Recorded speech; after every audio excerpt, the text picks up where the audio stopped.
Good morning students. आज हम trigonometry में आगे कंटिन्यू करते हैं।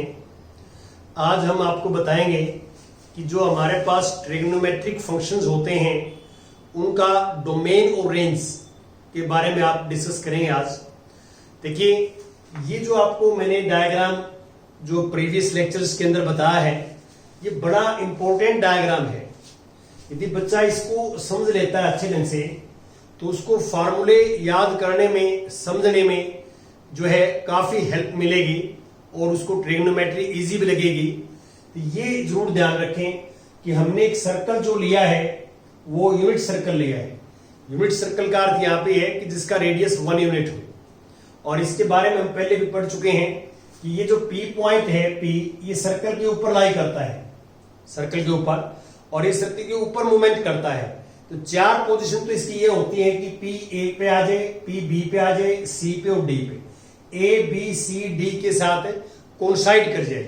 यदि P A B C D के साथ किसी एक पॉइंट के साथ कोइंसाइड करेगा तो वहां पे क्या है, ट्रायंगल नहीं बनेगी। फिर वहां लिमिटिंग पोजीशन होती है, या तो हमारे पास x 0 डिग्री होगा, या 90, या 180, या 270, या 360। तो ये उस केस के अंदर क्या है कि ट्रायंगल नहीं बनेगी। उस केस में आपके पास बेस और परपेंडिकुलर हैं, उनमें से कोई एक 0 हो जाएगा और दूसरा जो है वो इक्वल टू हाइपोटेन्यूज हो जाएगा। एक 0 हो जाएगा, दूसरा इक्वल टू हाइपोटेन्यूज हो जाएगा। ये मैं पहले ऑलरेडी आपके साथ डिस्कस कर चुका हूं। अब डोमेन रेंज में हम क्या करते हैं, थोड़ा सा ब्रीफ में आपको समझाऊं मैं कि एक्स एक्सिस के ऊपर बहुत सारे एंगल होते हैं। मैंने आपको प्रीवियस लेक्चर में बताया था कि एक्स एक्सिस के ऊपर n pi, n belong to z, negative positive. जैसे हम ऐसे घूमते हैं, 0 डिग्री का एंगल यहाँ पे है, यहाँ आएंगे तो 180 का है, यहाँ आएंगे 360 का है, यहाँ आएंगे तो 540 का है, 720 का है। ऐसे घूमते रहेंगे हम, तो हम बहुत सारे एंगल जो है एंटी क्लॉकवाइज घूमेंगे। तो राइट साइड में भी एक्स एक्सिस के ऊपर, लेफ्ट में भी there are infinite many angles. और आप क्लॉकवाइज घूमेंगे तो भी बहुत सारे एंगल बनेंगे एक्स एक्सिस के ऊपर। तो एक्स एक्सिस के ऊपर मैं बताऊं आपको, फॉर्मूले बता रहा हूं जो आपने याद करने हैं कि एक्स एक्सिस के ऊपर साइन और टेंजेंट की वैल्यू 0 होती है। देखिए, हमारा फॉर्मूला ये है कि एक्स एक्सिस के ऊपर if angles lies on x axis, if angles lies on x axis, तो जो है इसमें साइन और टेंजेंट ऑलवेज 0। साइन और टेंजेंट क्या होते हैं, 0। दैट इज इन एंगल्स पे x equal to n pi n belong to z। ये एंगल सारे के सारे वो हैं जो x एक्सिस पे लाई करते हैं। n आपको पता है सेट ऑफ इंटीजर्स होता है, तो इंटीजर में कोई वैल्यू यहां पुट करेंगे तो वो एंगल या तो x एक्सिस के राइट साइड में बनेगा या x एक्सिस के लेफ्ट साइड में बनेगा। और इन सभी एंगल्स के ऊपर साइन जो है 0 और टेंजेंट x भी 0 होता है। कब, if and only if x equal to n pi. ये फार्मूला है, आपने याद करना है। जहां पे साइन 0 होता है वहां पे टेंजेंट भी 0 होता है। इस बात का ध्यान रखें कि x एक्सिस के ऊपर कोई भी एंगल हो, उस एंगल का आप साइन लें, उस एंगल का आप टेंजेंट लें, वैल्यू डायरेक्ट 0 आएगा। अब यहां पे जो है इस साइड में यदि एंगल है राइट साइड में, तो उस राइट साइड पे एंगल पे कोस x और कोस का रेसिप्रोकल सीकेंट x, इन दोनों की वैल्यू 1 होती है। ये मैंने आपको इसमें बताया इस डायग्राम में। जब P पॉइंट जो है वो A पे आ जाएगा तो P 0 हो जाएगा। P क्या हो जाएगा, 0। और बेस किसके इक्वल हो जाएगा, बेस और h इक्वल हो जाएंगे। तो कोस क्या होता है, कोस होता है b बाई h, और b और h इक्वल होंगे तो आपस में कैंसिल होगी, वैल्यू क्या आ जाएगी, 1। तो ये हमारे पास, और वैसे भी a की वैल्यू कोस थीटा है, तो यहां पे a 1 है। कब, जब थीटा 0। ये डायग्राम यदि आपको समझ में आ जाए तो आपको काफी हेल्प हो जाएगी ट्रिग्नोमेट्री के फॉर्मूले समझने में और याद करने में, इजी हो जाएगी। इस डायग्राम के ऊपर आपने फोकस जरूर रखना है। और इस साइड में यदि एंगल हो, इस साइड में यदि एंगल है तो उस एंगल का आप कोस लेंगे तो -1 और सीकेंट लेंगे तो -1। अब जैसे कोस 120 निकालना, सीधा -1 लिख दो आप, सीकेंट 120 -1।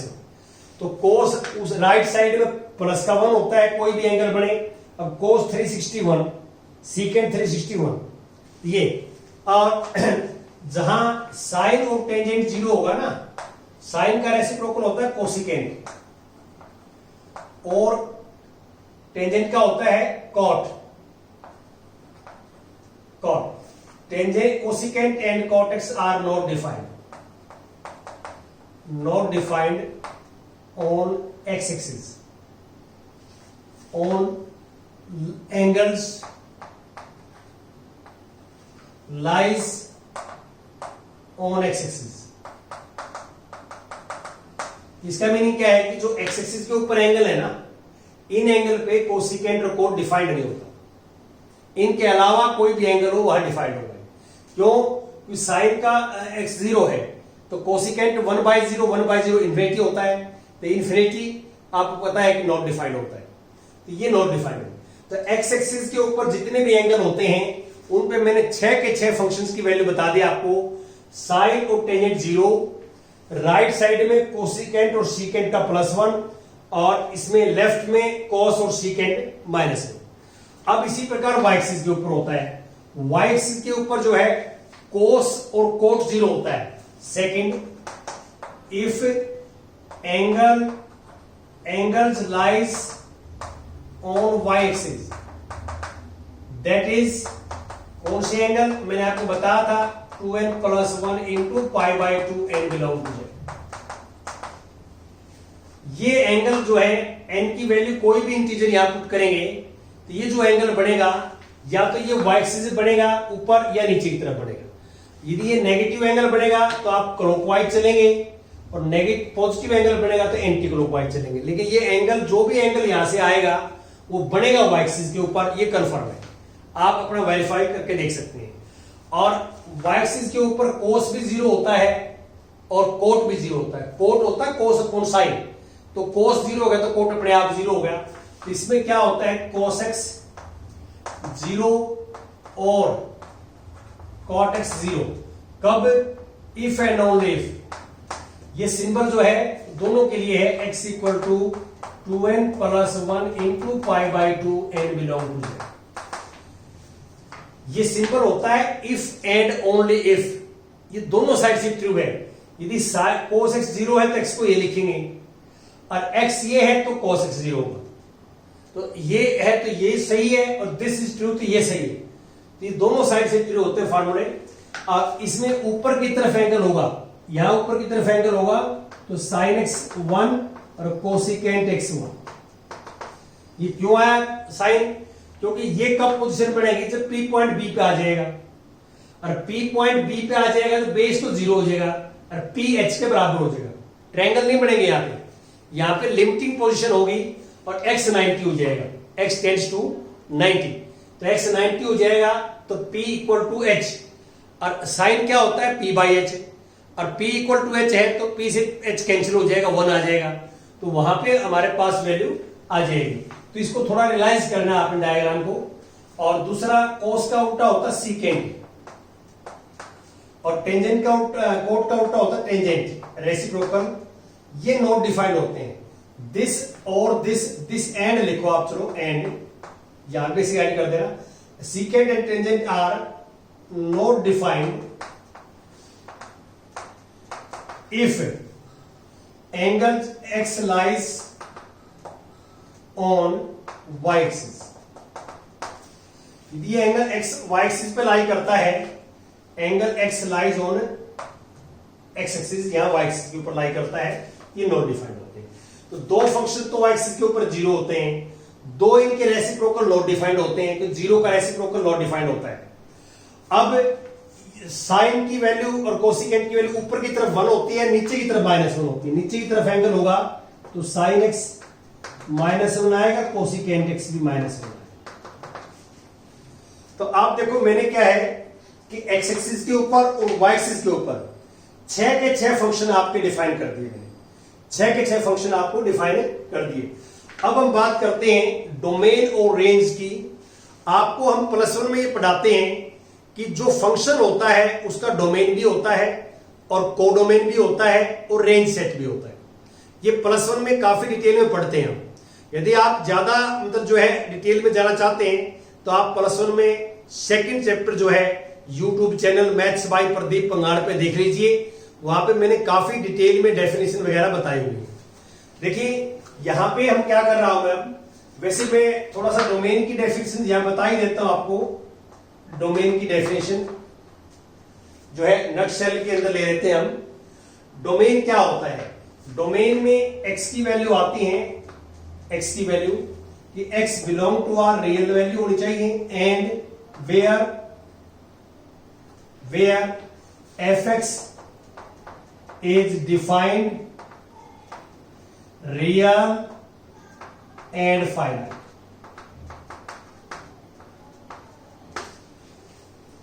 यहां डोमेन एक सेट होता है, डोमेन में एक्स की वैल्यू जाती है, एक्स की वैल्यू रियल होनी चाहिए और उन वैल्यूज के ऊपर जो एक्स की वैल्यू इसमें आएगी उन वैल्यू पे एफ एक्स डिफाइंड भी हो, रियल भी हो, फाइनाइट भी हो। डिफाइंड का मीनिंग क्या है कि उन वैल्यूज के ऊपर फंक्शन के डिनोमिनेटर में जीरो नहीं आना चाहिए।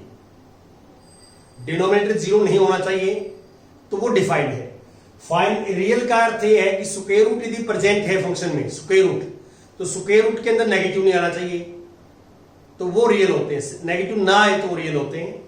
और जो डिफाइंड और रियल होगा वो 100% फाइनाइट होगा। जो फंक्शन डिफाइंड भी है और रियल वैल्यू भी है तो 100% फाइनाइट होगा। ये आपने करना है। और रेंज हमारे पास क्या होता है? रेंज में एफ एक्स की वैल्यू आती है जब x belong to domain of x. और रेंज सेट जो होता है this is always subset of codomain. Range set जो है वो ऑलवेज सबसेट ऑफ कोडोमेन, वो कोडोमेन का सबसेट होता है रेंज जो आप देख रहे हैं। तो ये जो है आपने डोमेन रेंज +1 में ऑलरेडी पढ़ चुके हैं। तो अब मैं सीधा जो फंक्शन पे आता हूं वो आता हूं domain and range of trigonometric functions. Domain and range of trigonometric functions.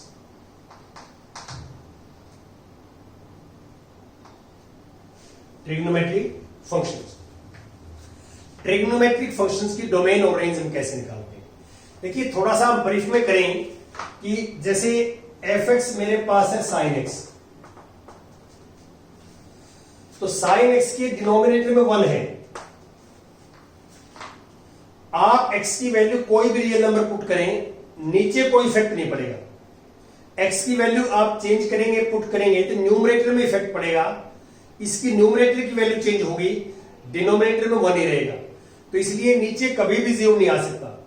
आप x की वैल्यू कोई भी रियल नंबर लें, डेफिनेशन के हिसाब से x बिलोंग टू r, तो r ये होता है।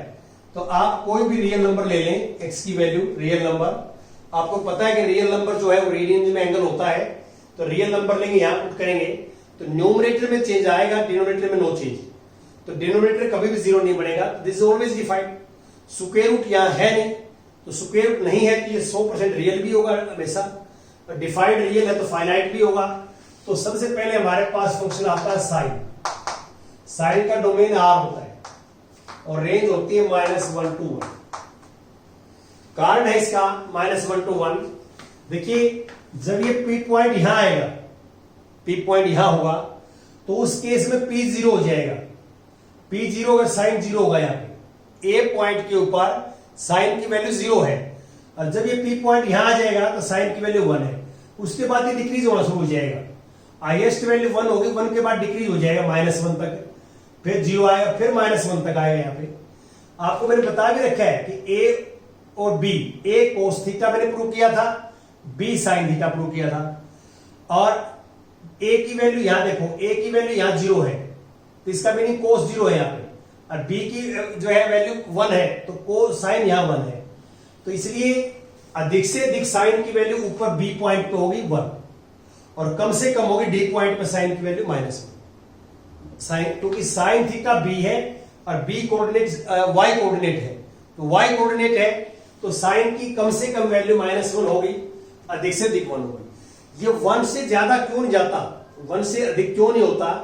क्योंकि साइन थीटा का जो फॉर्मूला मैंने आपको बताया था, साइन थीटा होता है P/H और ट्रायंगल के अंदर H से बड़ा नहीं हो सकता P, H से बड़ा नहीं हो सकता। लिमिटिंग पोजीशन के अंदर ये इक्वल हो सकते हैं किसी केस में, लेकिन h से p कभी भी ग्रेटर नहीं हो सकता, क्योंकि you know that hypotenuse is always greater than other two sides. ये आप ऑलरेडी पढ़ चुके हैं।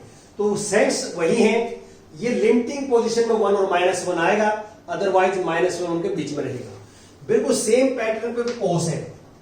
कॉस का डोमेन r होता है और रेंज होती है -1 2। अब मैं टेंजेंट की बात करता हूं। टेंजेंट देखिए, टेंजेंट एक्स को मैं ऐसे लिख सकता हूं, फंक्शन हमारे पास अब टेंजेंट एक्स है और टेंजेंट एक्स की वैल्यू होती है sine x by cos x. अब cos x 0 कहां पे होता है? cos x 0 होता है y एक्सिस के ऊपर। ये लिखा है मैंने, cos 0 जो है ये लिखा हुआ है कि cos x इक्वल टू 0 जब एंगल y एक्सिस के ऊपर बढ़ते हो। तो आप y एक्सिस के ऊपर कोई भी एंगल लोगे तो नीचे 0 बनेगा, और नीचे 0 बनते ही फंक्शन नॉट डिफाइंड हो जाएगा। आपको यही बताया मैंने कि डिनोमिनेटर में 0 बन जाता है तो function is not defined. Function क्या है? नॉट डिफाइंड हो जाता है। तो यहां पे सिर्फ y एक्सिस वाले एंगल नहीं आएंगे, सारे रियल नंबर आएंगे डोमेन में, सिर्फ y एक्सिस के ऊपर जो एंगल बनते हैं वो नहीं आएंगे। n belong to z। अब इसका रेंज आ रहा है, रेंज बताऊंगा क्यों आ रहा है। अब पहले ये समझ गए हो गया आप। देखो, इसका मीनिंग है कि टेंजेंट फंक्शन है, इसके डोमेन में सारे रियल नंबर आएंगे सिर्फ इनको छोड़ के। आर में से ये पॉइंट्स मैंने माइनस किए हैं। ये कौन से पॉइंट हैं? ये वो एंगल हैं जो y एक्सिस के ऊपर बनते हैं, और y एक्सिस वाले क्यों छोड़ दिए? y एक्सिस के ऊपर cos 0 होता है, cos की वैल्यू 0 आएगी, और cos 0 आते ही नीचे नॉट डिफाइंड हो जाएगा टेंजेंट।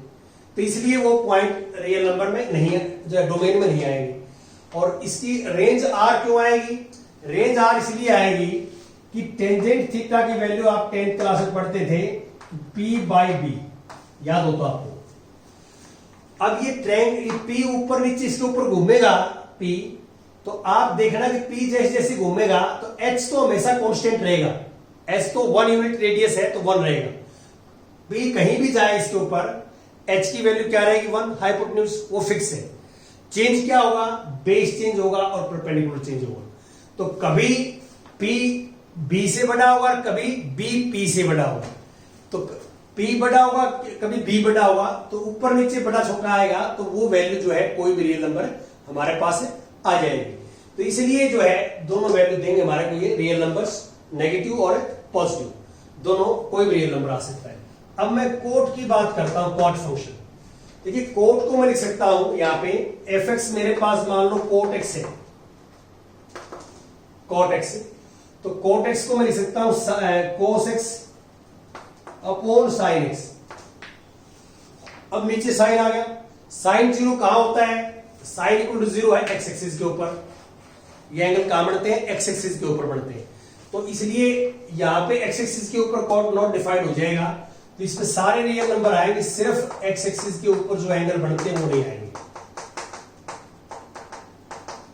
ये सेट मैंने वो एंगल्स का लिखा है, उन पॉइंट्स का लिखा है जो x एक्सिस पे एंगल बनते हैं। r में से माइनस कर दिए, ठीक है, और बाकी पे डिफाइंड यहां r आएगा।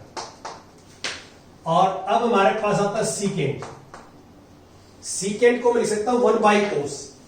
सीकेंट x क्या होता है? 1/cos। और cos 0 कहां होता है? y एक्सिस के ऊपर। तो इसलिए सीकेंट के डोमेन में से y एक्सिस वाले पॉइंट माइनस कर देंगे। 2n + 1 × π/2 n belong to z। और इसकी रेंज आ जाएगी r - 1 to 1। इसमें कहता है कि इसकी रेंज में सारे रियल नंबर आएंगे, लेकिन -1 और 1 के बीच में नहीं आएंगे। सीकेंट की वैल्यू कभी भी -1 1 के बीच में नहीं आएगी। क्यों नहीं आएगी?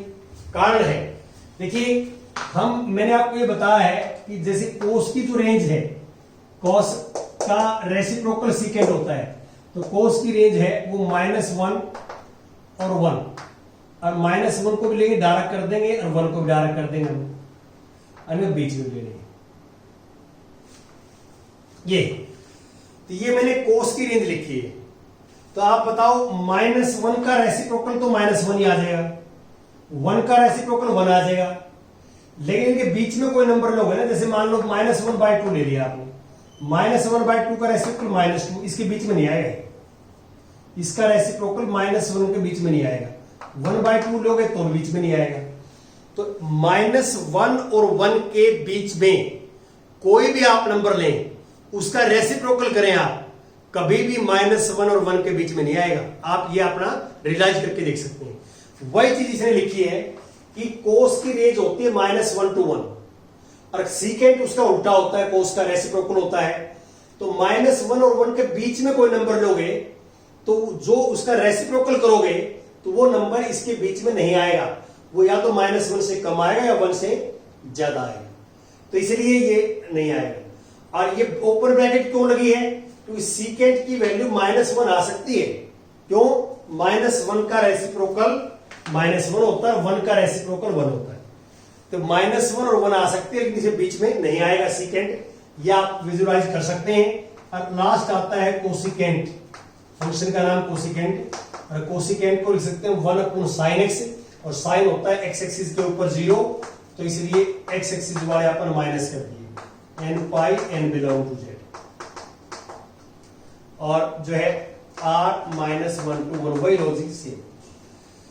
तो इसके डोमेन रेंज जो है ट्रिग्नोमेट्री का, +2 के अंदर जो हमारी स्टार्टिंग है वो इस फार्मूले से है। +2 के अंदर, +1 में ज्यादा इंपॉर्टेंट नहीं है, लेकिन +2 के अंदर हमारी स्टार्टिंग इस फार्मूले से है। यदि ये फार्मूला आपको समझ के याद नहीं किया तो +2 के अंदर आपको जो है वो चैप्टर समझ में नहीं आएगी। तो इसलिए मैंने आपको एक्सप्लेन करने की कोशिश की है कि हम कैसे जो है यहाँ पे करते हैं, क्या हमारा मेथड होता है करने का, और ये हमने ले लिया। अब इसके बाद जो है हम एक टेबल बनाते हैं इंक्रीजिंग डिक्रीजिंग। इंक्रीजिंग डिक्रीजिंग में कैसे? जैसे आपने सोचना है कि यहां पे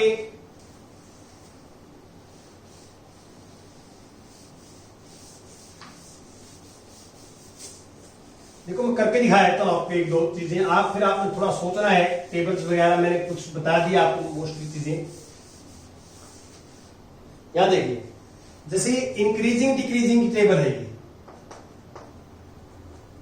इंक्रीजिंग एंड डिक्रीजिंग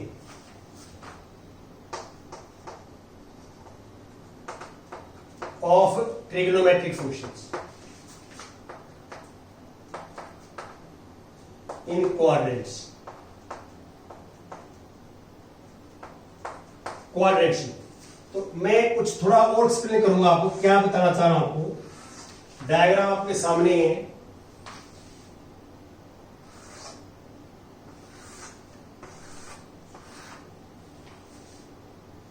यहां ट्रिग्नोमेट्रिक फंक्शन है,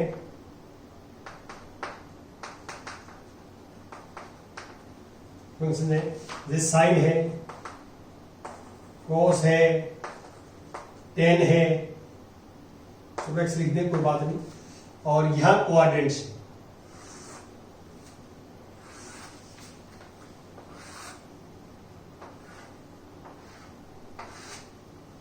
जैसे ये फर्स्ट क्वाड्रेंट है,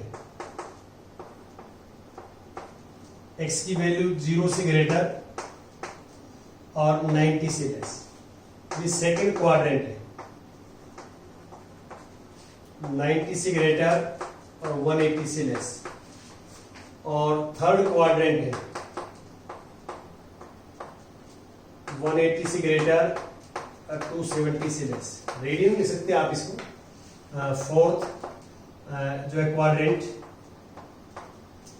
3π/2 less than x less than b। अब आप ऊपर वाले डायग्राम में देखिए कि जब ये p जो है मान लो a के साथ कोइंसाइड करेगा तो उस केस में जो है p 0 हो जाएगा। p 0 हो जाएगा तो साइन 0 हो जाएगा, क्योंकि b साइन 0 है। तो पहला a कोऑर्डिनेट है, दूसरा b है। तो a पॉइंट पे b क्या है? 0, तो साइन की वैल्यू 0 है। और यहां पे b पॉइंट पे साइन की वैल्यू 1 है। तो इसलिए पहला क्वाड्रेंट के अंदर साइन जो है वो इंक्रीजिंग 0 to 1। फर्स्ट क्वाड्रेंट में जो है increases from 0 to 1, increasing from 0 to 1, increases from 0 to 1। अब यहां आ जाओ, अब मान लो साइन यहां 1 है, देखो 1, और यहां साइन क्या है 0। तो अब सेकंड क्वाड्रेंट में साइन क्या है, सेकंड क्वाड्रेंट में है डिक्रीजेस फ्रॉम 1 to 0। अब यहां देखो साइन में, अब साइन यहां पे क्या है 0, और यहां पे साइन क्या है -1।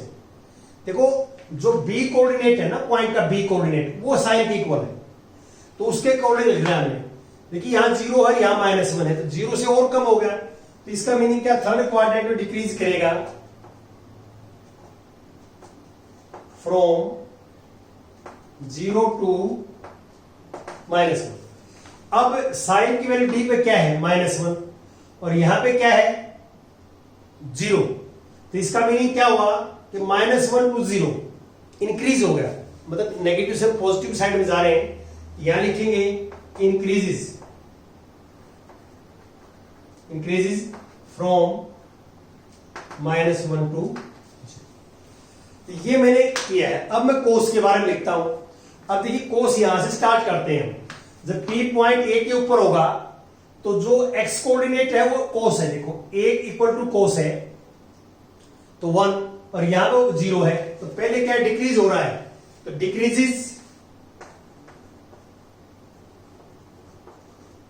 From 1 to 0। अब कोस देखिए, कोस 0 पे है, और यहां पे क्या आ गया -1, 0 से -1 और कम हो गया, तो फिर डिक्रीजेस है, डिक्रीजेस फ्रॉम 0 to -1। अब ये -1 पे है कोस, अब 0 पे आ गया, अब इंक्रीज हो गया, अब क्या हो गया इंक्रीज, तो इंक्रीजेस फ्रॉम -1 to 0। अब कोस 0 पे है, फर्स्ट क्वाड्रेंट कोस, अब 1 पे आ गया, फिर इंक्रीज हो गया, तो आप लिखोगे इंक्रीजेस फ्रॉम 0 to 1। तो ये आपका सिस्टम रहेगा। अब टेंजेंट की बात कर लेते हैं। यहाँ पे टेंजेंट में क्या होगा, अब टेंजेंट में देखिए, यहां पे देखो कि टेंजेंट होता है इस पॉइंट पे साइन अपॉन कॉस, तो टेंजेंट 0 0 होता है, तो इस पॉइंट पे टेंजेंट 0 होगा। टेबल में आप देख रहे हैं ना, टेबल के अंदर टेंजेंट, और वैसे ही मैंने इसके अंदर बता दिया कि एक्स एक्सिस के ऊपर कोई भी एंगल हो टेंजेंट 0 होता है, तो ए पॉइंट के ऊपर टेंजेंट 0 होगा, ए पॉइंट पे टेंजेंट 0। इस डायग्राम से देख सकते हैं आप कि पी पॉइंट ए के ऊपर आ जाएगा, पी पॉइंट ए के ऊपर आ जाएगा, तो उस केस में पी 0 हो जाएगा, और टेंजेंट क्या होता है पी बाई बी, टेंजेंट क्या होता है पी बाई बी, और ये पी ए पे आएगा तो पी 0 हो जाएगा, 0 बाई पी 0, तो इसका मीनिंग है ए पॉइंट पे टेंजेंट 0 है, और ए पॉइंट पे टेंजेंट 0 है, और बी पॉइंट पे टेंजेंट इन्फिनिटी है, इन्फिनिटी 0 से इन्फिनिटी, तो 0 से प्लस की तरफ बढ़ रहे हैं हम, तो यहां लिखेंगे इंक्रीजेस फ्रॉम 0 to इन्फिनिटी। अब यहां आ जाइए आप कि यहां हम इन्फिनिटी पे हैं, और यहां वापस टेंजेंट 0 पे आ गए, इन्फिनिटी टू 0। अब आप यहां देखो सेकंड क्वाड्रेंट में टेंजेंट नेगेटिव होगा, सेकंड क्वाड्रेंट में यहां से यहां तक है, टेंजेंट की नेगेटिव वैल्यू चलेगी। नेगेटिव क्यों चलेगी कि p बाई माइनस भी आएगा, क्योंकि p तो पॉजिटिव रहेगा, ऊपर की तरफ है, y एक्सिस के पैरेलल है, अपर साइड में पॉजिटिव, b की नेगेटिव डायरेक्शन है, तो टेंजेंट नेगेटिव होगा, तो यहां पे लिखेंगे हम कि 0 से इन्फिनिटी, यहां आ जाएगा जो है -∞ to 0, इंक्रीज हो रहा है, तो इंक्रीजेस फ्रॉम -∞ to 0। टेंजेंट 0 पे आ गया, यहां 0 होता है टेंजेंट, आपको पता है कि एक्सिस से टेंजेंट 0 होता है, तो ऐसे आप टेबल बना सकते हैं, इसमें कर सकते हैं। अब आप यहां पे टेंजेंट का और आगे लिखोगे, तो टेंजेंट यहां पे 0 पे है, और यहां पे टेंजेंट इन्फिनिटी होता है। क्या होता है? इन्फिनिटी। तो टेंजेंट इन्फिनिटी है तो थर्ड में आप लिख देंगे टेंजेंट के अंदर increases from 0 to infinity, increases from 0 to infinity. अब देखिए यहां टेंजेंट इन्फिनिटी होता है, वाई एक्सिस के ऊपर नॉट डिफाइंड होता है इन्फिनिटी, और यहां पर टेंजेंट 0 है तो इन्फिनिटी टू 0। इसमें टेंजेंट क्या होता है? थर्ड में टेंजेंट में थर्ड क्या होता है? नेगेटिव।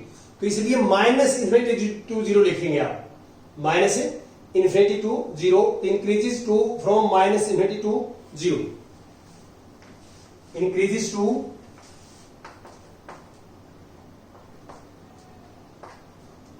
From minus to 0। ये माइनस इन्फिनिटी क्यों ले रहा हूं मैं?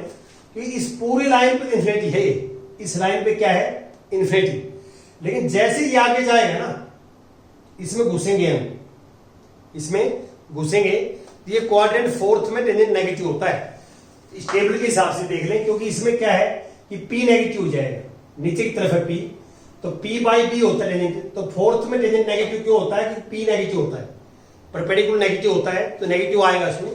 तो इसलिए आपने इस टेबल्स को करना है, और बाकी इस टेबल को आगे आप कंटिन्यू कर लेंगे। 3 मैंने बता दिए हैं, 3 इनके रेसिप्रोकल होते हैं। तो ये आपको ये बताया गया है कि कहां से कहां तक जो है प्लस इन्फिनिटी है, कहां से कहां तक माइनस इन्फिनिटी है, ये आप देख रहे होंगे, इसके ऊपर ये कर रहे होंगे। तो ये टेबल आपकी बुक में अच्छे ढंग से दे रखी है, कंप्लीट कर लेना। और ये काफी इंपॉर्टेंट फॉर्मूले हैं, मैं इसके ऊपर फोकस इसलिए कर रहा हूं कि आपको यदि ट्रिग्नोमेट्री नहीं आएगी +1 की अच्छे ढंग से, तो +2 में आपको कुछ नहीं आएगा। ये मान के चलिए कि आपको 80% +2 में ट्रिग्नोमेट्री है, तो ट्रिग्नोमेट्री आपको अच्छे ढंग से आती है तो +2 का मैथमेटिक्स बड़ा आपको जो है इजी लगेगा और बड़े आराम से कर सकते हैं। और ट्रिग्नोमेट्री नहीं आएगी तो 80% मैथमेटिक्स जो है +2 का आप नहीं कर सकते। Thank you very much.